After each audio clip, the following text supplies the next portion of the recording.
ऐसा कभी कभी होता है कि तुम मुझसे किसी चीज़ की प्रार्थना करो और सब कुछ उल्टा होना शुरू हो जाए, वैसा कुछ हो ही ना।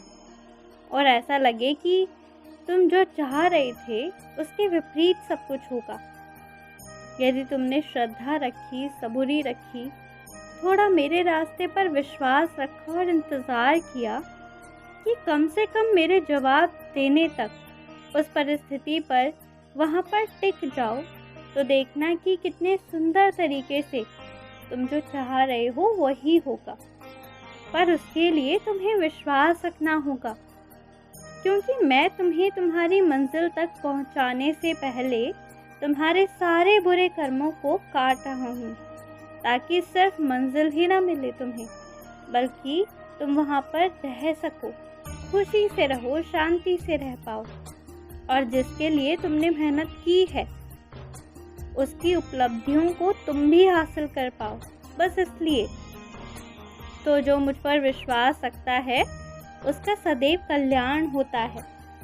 और वैसे भी जब ज़्यादा परेशान होने लगो तो अपनी झोली बांधो और उठो और आ जाओ मेरे शिरडी, करो मेरे दर्शन।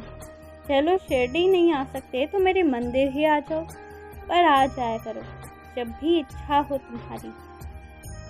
तुम्हारा काम उस तरीके से तरक्की नहीं कर पा रहा है जितना पहले कर रहा था या जितना सोचा था। उसके पीछे का कारण ये नहीं है कि अब तुम उस काम को दबाव में लेकर कर रहे हो, बल्कि उसके पीछे का सबसे बड़ा कारण ये है ना कि तुम पहले जिस नीयत से कर रहे थे, आज कहीं ना कहीं वो नीयत धुंधली पड़ रही है। पहले जिस अच्छाई के लिए कर रहे थे उस अच्छाई को भूलकर दबाव में चले गए हो और अब मजबूरन कर रहे हो। तो जहाँ पर जो चीज़ें पहले शौक थी और आज वो मजबूरी में परिवर्तित हो गई है, तो वहाँ पर परिणाम में भी परिवर्तन आएगा। तो तुम यहाँ पर कुछ नहीं करना है, तुम्हें सब कुछ सिर्फ तुम्हारी बुद्धि का खेल है।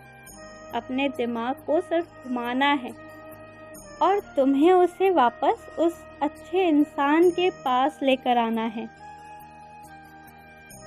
और याद रखना, जो इंसान अच्छाई करता है, अपने कर्म अच्छे करता है ना, फिर वो मेरे समक्ष बैठकर घंटे पूजा करे या ना करे, इससे कोई फर्क नहीं पड़ता। क्योंकि जिसने मुझे कर्म में याद कर लिया, सोचो कि किस तरह से उसने मुझे अपनी ज़िंदगी में एकदम से अपना लिया है। जो अच्छे कर्म करता है ना, ये समझ लो कि वो मेरे एकदम हृदय में लिपट कर मेरे पास रहता है, तो वो तो मेरा सर्वप्रिय रहेगा ना। फिर उससे मुझे क्या चाहिए कि वो और पाठ करे और चालीसा पढ़े, कुछ ना करे, मन में मुझे रखे और अपने कर्मों में रखे। खुश रहें, मुस्कुराते रहें।